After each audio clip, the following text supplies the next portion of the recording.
Gutakaza ubusugi.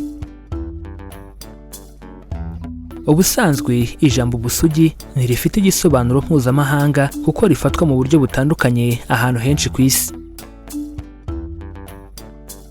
Duhereye mu bumenyi cyangwa muri siyanse, mu ndimi z'amahanga, ubusugi ni igihe agahu kitwa hymen gatwikira ubwambure bw'umugore kaba kagihari kandi kuzuye. Ako gahu kaba hinjira mu bwambure mu mbere kakahatwikira ku buryo utarebamo imbere, bityo ahenshi iyo ako gahu kavuyeho nibwo havugwa ko utakiri isugi.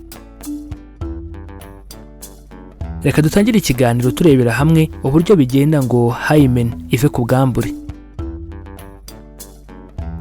Ikizwi cyane nuko ako gahu ka hymen gakurwaho no gukora imibonano mpuzabitsina, kandi koko niko biri kuri benshi.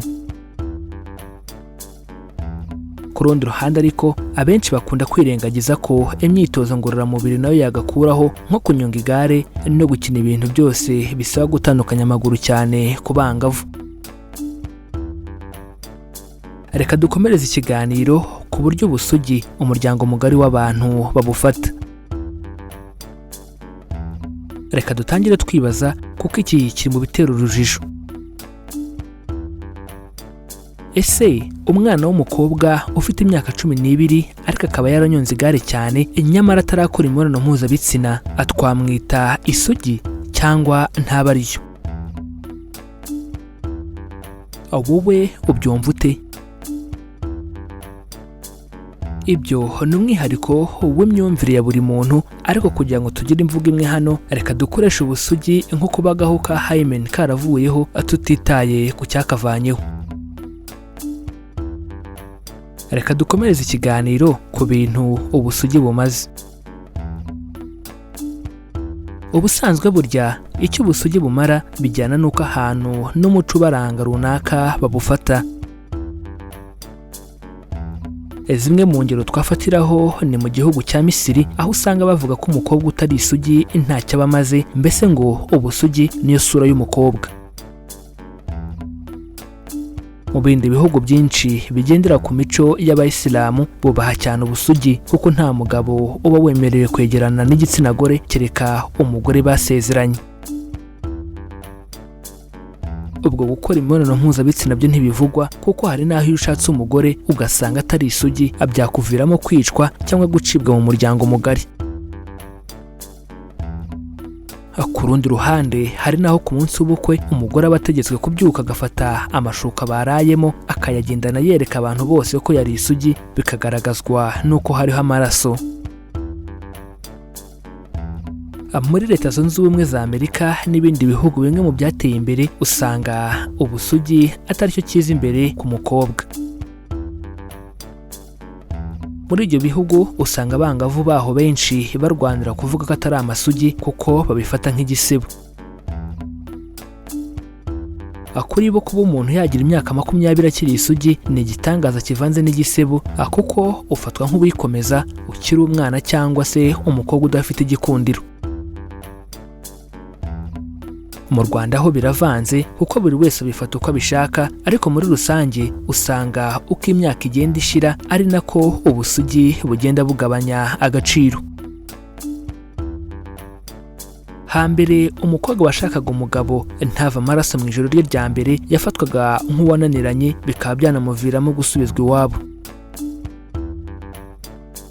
Kuri ubu usanga abakibikomeye atari benshi cyane kuko biterwa nanone n'imyemerere y'umuntu.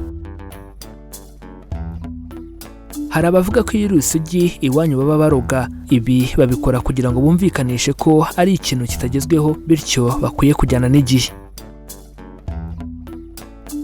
Reka dukomereze ikiganiro ku gutakaza ubusugi mu gihe cy'imibonano mpuzabitsina.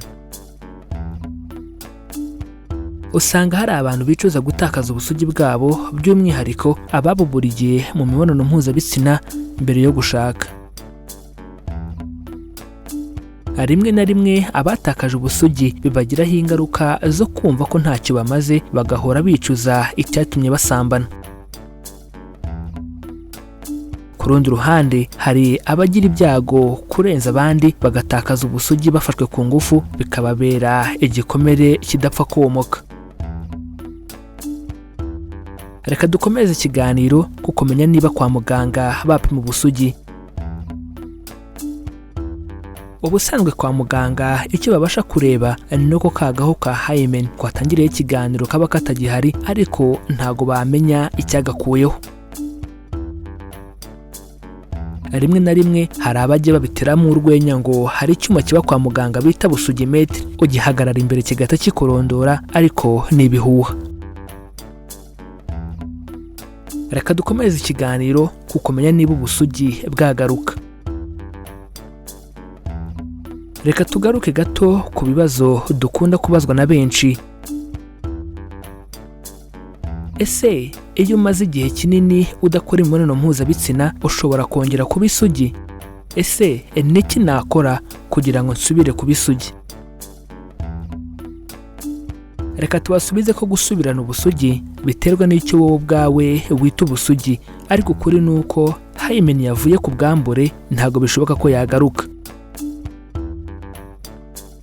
Iyo umuntu amaze igihe kinini ataryamana n'umugabo, imyanya ndangagitsina ye birumvikana irongera ikiyegeranya, ariko ntasubirana ubusugi. Igitangaje ni uko nta kiterambere ritazazana mu bihugu byateye imbere bagira ukuntu bakubaga bakadoda neza bakagarura hymen yavuye ku bwambure, nubwo ngo bisaba amafaranga asaga miliyoni 3 z'amanyarwanda. Bamwe mu banyafurika nabo bakoresha uburyo bwa gakondo, aho bagaragaza ko koga amazi arimo igikakarubamba haricyo byaba bifasha mu kwegeranya imyanya ndangagitsina. Ku rundi ruhande, bamwe mu bakristo bo bemera ko iyo wasambanya ariko ukisubiraho ushobora kongera ukaba isugi kandi ukakirwa mu muryango w'itorero. Mizero Media irabibutsa ko niba ukiri isugi uzakora imibonano mpuzabitsina wabitekerejeho bihagije ndetse uzi ibyo ukora, kuko ni intambwe idasubira inyuma. Reka dukomereze ikiganiro ku buryo wakwitwara nyuma yo gutakaza ubusugi. Ikintu cya mbere ukwiye gukora nyuma yo gutakaza ubusugi ni ukwiyakira mu mutima, kuko ubusugi si bwo buzima bwawe. Ikintu cya kabiri ukora ni uko nyuma yo kwiyakira ntuzatume hari ubigushinjamo ikosa cyangwa icyaha wakoze. Urugero, niba warakoze imibonano mpuzabitsina kera, uwo muzabana ntazabikurenganyirize, kuko ntabwo wamucaga inyuma mutarahura. Ikintu cya gatatu ukwiye gukora nyuma yo gutakaza ubusugi ni uko bidakwiye kuba ishusho yawe ngo ugende ubyirata. Ibi bisobanuye ko atari ngombwa kubwira abantu bose ko utari isugi, ahubwo niba uri umwemeramana agana inzira yo kwicuza ku mana yawe kubera icyaha wakoze cy'ubusambanyi. Ikindi, ntihazagire umusore ugerageza kukumvisha ko ntacyo kiramira ngo wumve ko niba utakiri isugi udafite uburenganzira bwo kwanga gukora imibonano mpuzabitsina igihe utabishaka. Ikintu cya kane ukwiye gukora nyuma yo gutakaza ubusugi ni ukuzirikana ko atari wowe gusa byabayeho. Ibi ntibivuze ko kuba utari isugi ari ikintu cyiza, ariko wibuke ko atari wowe gusa. Ibuka ko abahungu bose atari imanzi kandi ntawe ujya ubibarenganyiriza, kuko isi ari wowe wabigenderamo. Ntibikwiye. Irinde uko gukandamizwa hitwajwe ko uri umukobwa, kuko buri wese agomba kwitwara neza atarebye ko ari umuhungu cyangwa ari umukobwa. Ikintu cya gatanu ukwiye gukora nyuma yo gutakaza ubusugi ni ukuzirikana ko ubuzima ari bwiza.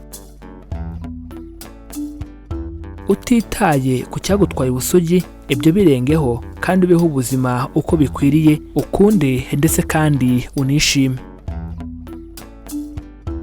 Reka tubibutse ko ushobora kongera gukurikira iki kiganiro kugira ngo usobanukirwe neza kandi ugirirwe akamaro n'ibi tumaze kubaganirizaho. Reka tubibutse ko dukora ibi biganiro tugamije guhugurana no gusangizanya ubumenyi ku ndwara abantu turwara, imiti ivura ubwoko bwose bw'indwara ndetse n'ibiribwa bikungahaye ku ntungamubiri zifitiye akamaro umubiri wacu. Reka dusoze mbibutsa ko baca umugani mu Kinyarwanda bagira bati abatabizi bicwa no kutabimenya. Natwe tukagira tuti abatarabimenya bicwa nuko batarakora subscribe kuri iyi channel Mizero Media ngo bamenye ko amagara ari ubukungu kandi ko kwirinda biruta kwivuza. Niba utarabikora nyabuneka kanda subscribe kandi ukande kuri iyo nzogera byegeranye kuko nibwo buryo bwonyine rukumbi buzagufasha kubona ibindi biganiro tubategurira. Ikindi kandi wadusanga no ku mbuga nkoranyambaga zacu zose, Facebook, Instagram ndetse na Twitter. Ujya hashakirwa ugashakisha Mizero Media ubundi ukadukurikira. Kudusangiza ibitekerezo byanyu ningenzi cyane. Bityo ubaye haricyo wifuza kutubaza, haricyo wifuza kudusobanuza cyangwa haricyo wifuza kutwunganira kuri iyi ngingo ndetse n'izindi twabagejejeho, nyabuneka twandikira muri comments hano kuri iyi channel. Mu gihe wakunze ikiganiro twabagejejeho, kanda like ubundi ntiwihererane ubu butumwa, ukore share ubisangize inshuti n'abavandimwe bawe kugira ngo nabo basobanukirwe uburyo bwo kubungabunga amagara yabo. Iki ni ikiganiro amagara n'ubukungu. Ikiganiro mutegurirwa na Mizero Media, ni ikiganiro mukurikira buri wa kabiri, ku wa kane ndetse no ku wa gatandatu. Amahoro y'Imana bane namwe kandi tubifurije kwirinda mbere yo kwivuza.